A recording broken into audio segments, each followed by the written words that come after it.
everybody. First of all, I want to thank the organizers and all of you for participating in this wonderful, stimulating debate. Before I begin, I'd like to spend a few brief moments refuting what my worthy opponent, Caitlin, has said. Caitlin mentioned analogies.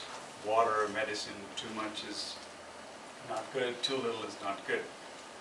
I'd like to submit to you that an analogy is not proof. Proof is in the numeric, is in the details.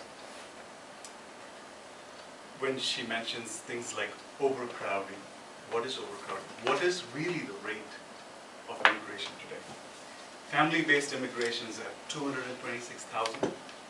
And employment-based immigration is at 140,000. You add it together, it's less than 0.1% of the US population on an annualized basis. Contrast this, please do not confuse this with undocumented immigration, which is in the millions. This is a small drop in the bucket for the value that it adds, and I'm going to talk a little more about it.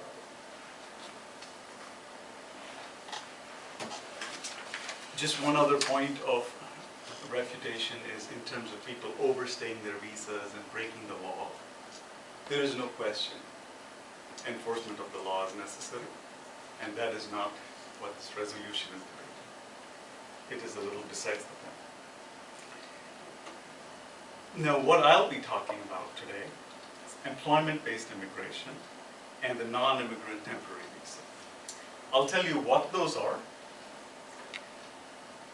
I'll briefly mention why these are there in the first place. What purpose does it serve? More importantly, what is the impact that it has had to this date on the United States economy and other parameters? What is the situation today that is calling for an increase in this immigration? How much should we increase it by? What's the wise number? And where does the political thoughts and viewpoints stand on this issue? I'll touch on that as well.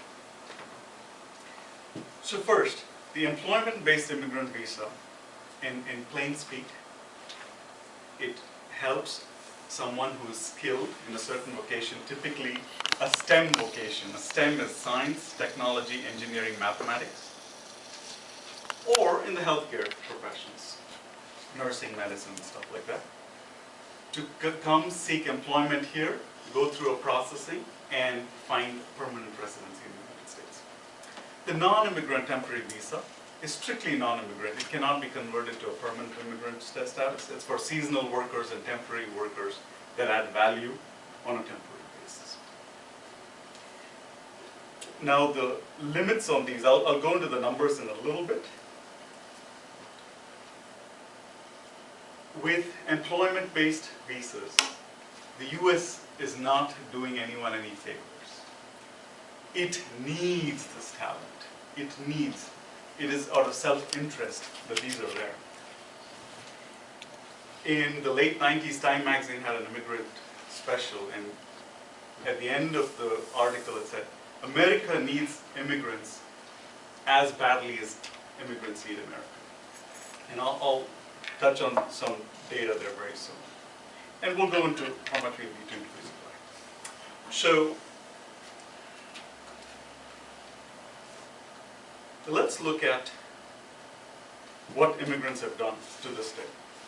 I will refer to you to the Brookings Institute study that concluded that immigrants raised the gross domestic product in the United States by an estimated $37 billion per year. The US economy is a very high-tech, advanced economy.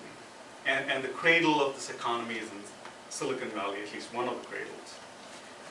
25% of all companies started have one, at least one, foreign-born immigrant co-founder. 25%. Think Google, think Intel, think Sun Microsystems. All these that have contributed greatly to the US economy have immigrant co-founders.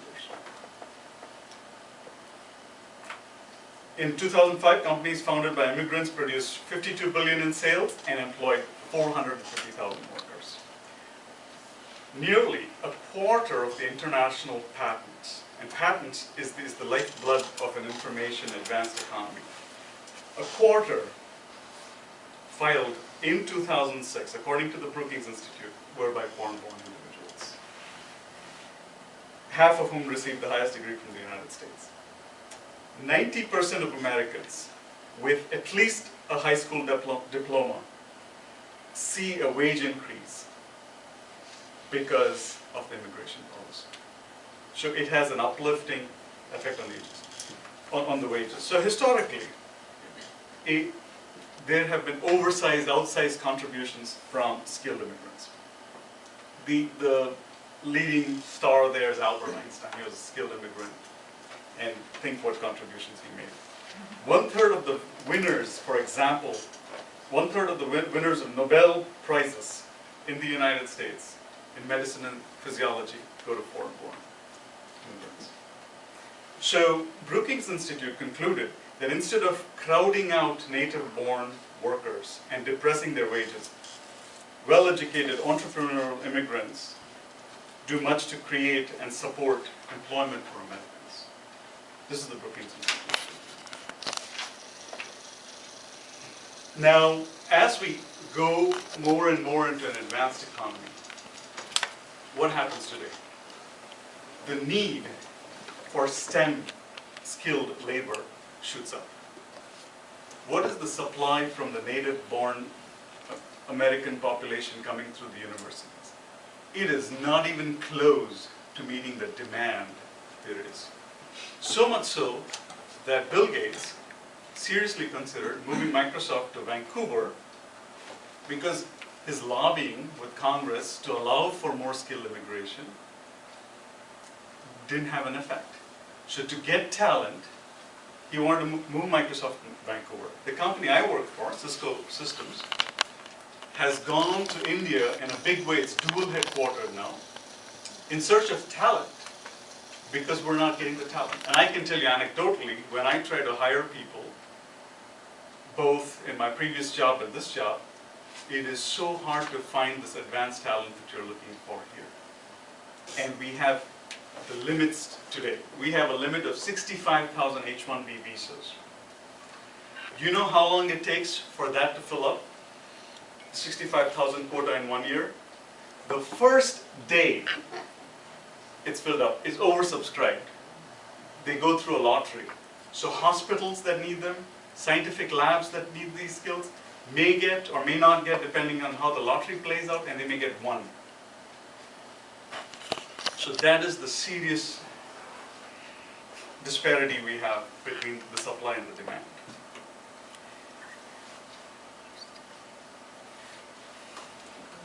One other thing that's happened.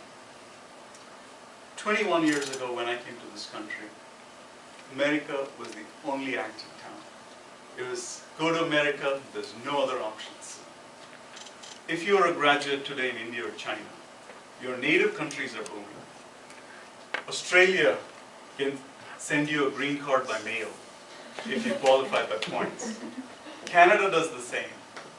Germany attracts a lot of people. As a result, a lot of my younger cousins don't come to the United States. It's just too much trouble. They stay back or they go to one of these other countries. So what should the US be doing in this circumstance? There is another dynamic I'd like to bring to your attention, and that is the baby boomers retiring. What happens with that? One, your skill availability goes down, your worker pool shrinks in manufacturing, in science, and other areas. Two, you need greater healthcare resources. Three, you need more people who can pay the taxes. to let the government keep running. Where's this tax base coming from? It comes from higher technology workers. So the case, I hope you see, is very clear that we need to raise the limits. There is a consensus that increasing to 195,000 approximately from 65,000 would be a lot more beneficial considering today's economy. The other aspect is to raise the limits on the green card. So the weights, like my partner mentioned to you, the weights are no longer, an Indian PhD does not have to wait 9 years to get his green card. Or a Chinese medical scientist does not have to wait 8 years to get a green card. So you need to hasten, you need to increase the green card pool to at least 350,000 to make it attractive. And finally, anyone getting an advanced degree from a US university, instead of letting them go back and start a company that will compete with the US of A, you give them a green card and have them start a company right here or work for a US company and make this the economic engine of the future. That is why I feel strongly that we need to increase to the levels that I mentioned, and I hope you agree with me. Thank you. And